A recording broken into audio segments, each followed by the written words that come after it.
Uh-huh. Still on karmic number, and this is karmic number 14. Number Onka kẹrìnlá ni a fẹ́ sọ̀rọ̀ nípa ẹ̀. Gbogbo ìwọ tó bá ti ní 14, ẹ̀wọ̀n pa ti sọ nípa 13. Àwọn òǹkà tó kó ẹ̀san wáyé, tí mo sọ̀rọ̀ nípa ẹ̀san. So this is number 14 tí mo fẹ́ sọ̀rọ̀ nípa yìí. Gbogbo ìwọ tó ṣe pé nígbà tó bá ka life part ẹ tó ṣírò ẹ̀ tán, bí mo ṣe sọ pé a máa ṣírò ẹ̀ the other time. Nígbà tó bá ṣírò ẹ̀ tán títí ẹ kù sí 14. Ṣé mọ̀ pé tó bá fẹ́ sọ lórí ó lè jẹ́ ọ̀wá padà sọ di 1 + 4 which is equal to 5. But that 14 tó ti gbé jáde nígbà tó ṣe ìṣirò àpapọ̀ tán yẹn, òun là ń pè ní karmic number. Tàbí wọ́n bí ìwọ nìkan nínú àwọn ọjọ́ yẹn. Bóyá nígbà tó wọ ọjọ́ òbí ẹ̀ gangan, bóyá wọ́n bí ẹ ní 13, bóyá wọ́n bí ẹ ní 14, bóyá wọ́n bí ẹ ní àwọn ọjọ́ yẹn. Tó o bá ti ní kankan nú ẹ̀, àwọn òǹkà tó kó ẹ̀san wáyé ni. That means there are some things you have done wrong in the past and it's haunting you in this your new life, and which you need to do a lot of corrections to make amends and make sure you do things right this time. This is your second chances.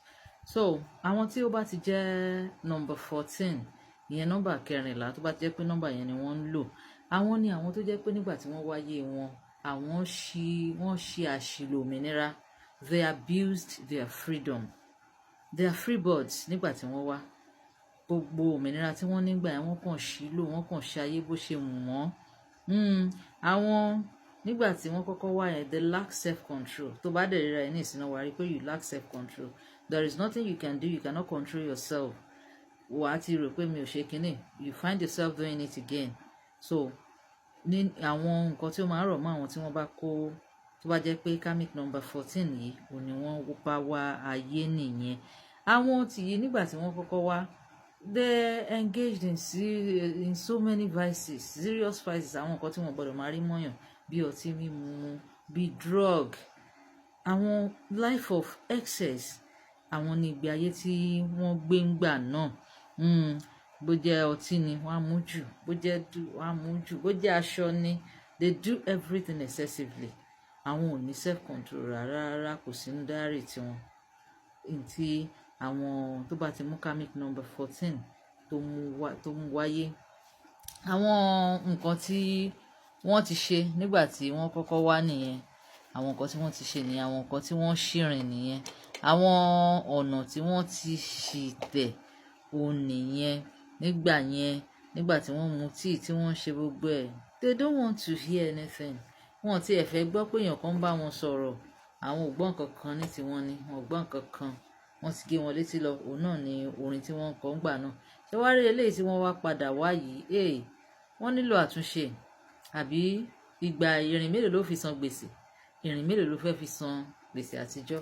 Ẹ rí pé tá a bá dáfá fún àwọn kan, Ifá máa ń sọ wípé wọ́n ti jẹ àwọn gbèsè kan sílẹ̀. Yes, Ifá máa ń declare pé àwọn ẹni yìí nígbà tí wọ́n kọ́kọ́ wá, wọ́n jẹ àwọn gbèsè kan which must be paid, because tó o bá san, you continue paying it. So they are the debts you need to pay. Ìwọ tó bá bá rẹ nínú situation báyìí, mọ̀ wípé tàbí tó bá ti ní àwọn karmic number yìí, mọ̀ wípé àwọn nǹkan tó nílò láti túnṣe lásìkò eléyìí tó wá yìí, òun náà ni àsìkò yìí, because ó máa ń nira fún wọn láti commit ara wọn sí anything. Even in relationship, they are not committed. Wọ́n á kàn máa ṣe bó ṣe wù wọ́n ni. Tó bá jẹ́ pé iṣẹ́ náà ni, not committed at all, they are not dedicated to anything. So báwọn ṣe ń gbé ìgbé ayé tiwọn nìyẹn. So ìwọ tó bá ti ń ríra ẹ, èyí tó dẹ̀ ṣe pé tó bá ti ní karmic number 14, these are the things you will be experiencing. These are the things you will be passing through. Àwọn nǹkan tó máa ṣẹlẹ̀ sí ẹ rè tó yẹ pé ó máa nira fún ẹ láti correct ẹ. Ó máa nira fún ẹ láti control ara ẹ. But these are the things you need to do, because this life tó bá ti wá, if you have that karmic number, you are here to make amends o, if you really want to make it. That is why máa róbìnrin mi nínú ìrìn àjò á máa sọ pé òun ò ṣe ránu, òun ò ṣe kíní kan. But what about the things you have done in the past?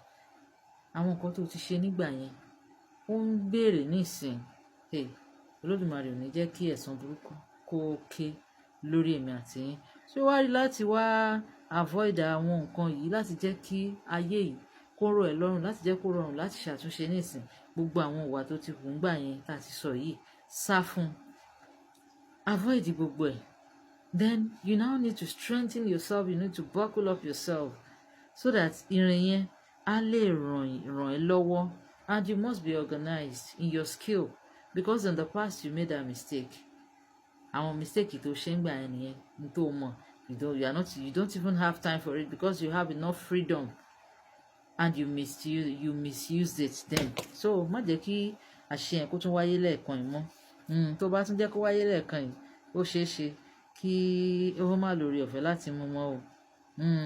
O gbọ́dọ̀ overcome weakness, and overindulging nínú nǹkan kò ń ṣe nǹkan tí o gbọ́dọ̀ máa ṣe nǹkan níwọ̀nba, kò dẹ̀ gbójú kúrò ńbẹ̀.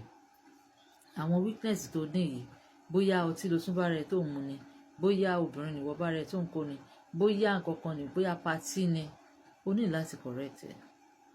Yes, because if you keep doing the same thing, there is no how. Kò síbi tó ń lọ láyé eléyìí, kò síbi tó ń lọ. A kàn máa ṣe náà ni, gbogbo a kàn máa dànù ni. Yes, so nǹkan tó nílò, you need moderation, and you need to be able to abstain yourself tí ẹ lè jára ẹ gbà lọ́wọ́ àwọn nǹkan kan. Bóyá nípa ká máa lọ sí patí ni, o gbọ́dọ̀ lè yọ kúrò nínú ìrìn. Bóyá ká máa kóbìnrin máa kọ́kùnrin, ọkọ kan ò tó kọ́ńbọ́ọ̀dù, ọkọ kan ò tó mí dó, tó bá ṣe pé yẹn nìwọ wà, o gbọ́dọ̀ ṣàtúnṣe if you really want to make it. If you don't want to suffer your past action now, you need to make corrections. You need lots of amendments láti ṣe. So o wá need moderation in everything tó bá ń ṣe. O fẹ́ ra aṣọ, ra níwọ̀n. Aṣọ la máa ń rówó ran aṣọ. O fẹ́ ṣe nǹkan, ṣe níwọ̀n. Ìwọ náà ti ẹ̀ gbégbé ayé tó dùn mọ́yàn ní. Èyí tó ti gbé nígbà yẹn ọ̀pọ̀lọpọ̀ ló ti ṣépè. Èyí tó ti gbé nígbà yẹn ọ̀pọ̀lọpọ̀ ló ti fi èpè sìn ẹ́, tó ti wò pé sórí. Nígbà tó bá tún wà ò ní wá rí. Nígbà tó bá wà ò ní wá dáa. So these things we must understand. That is why I used to tell people, don't rely on just one knowledge. Because tó bá jókòó ti ìmọ̀ kan, lórí ìmọ̀ kan, you cannot know everything. Even though ṣì ń káàkiri, you are still studying, you are still researching. O ò tí ì mọ̀ nǹkan kan. That is why the life of we human is full of mysteries. That tó jẹ́ pé ìwọ tó bá lóye díẹ̀, ìwọ tó bá rìn ìwà, bí ìwọ tó bá ṣe ìwádìí, tó ṣe research, ìwọ ló máa lóye díẹ̀ náà lóye tó máa ní. Ṣùgbọ́n ìwọ tó bá wá jókòó tẹ̀tẹ̀rẹ̀ tó ti ready láti gbọ́ nǹkan kan, ready láti ka nǹkan kan, ready láti mọ nǹkan kan, how will you live your life successfully? Àwọn tí à ń wò lókè yìí, they do a lot of things. Because ẹ má jẹ́ ká tanra wa o. Okay, kò easy láti dé o. Okay, kò easy láti dé. That is why you see it. The people that are there are few. Àwọn tó ń gòkè wọ́n few gan. Nítorí pé ibẹ̀ tight. Ibẹ̀ wọ́n, for you to be there, you have to work for it. Tẹ́ bá rẹ́ nìkan tó dókè lónìí, don't just tell me, ṣe bá àwọn kinní kan ni wọ́n. Irọ́ ni. They have been working for it.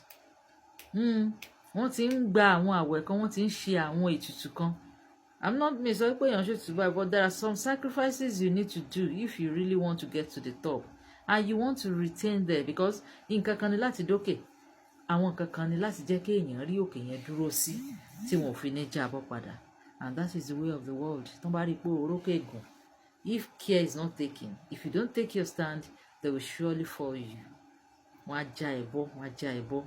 Ẹ̀rí pé ńgbà téèyàn bá fẹ́ gòkè, àwọn èèyàn ló máa dìímú gòkè. It's not easy. So you have to strive hard, you need to work.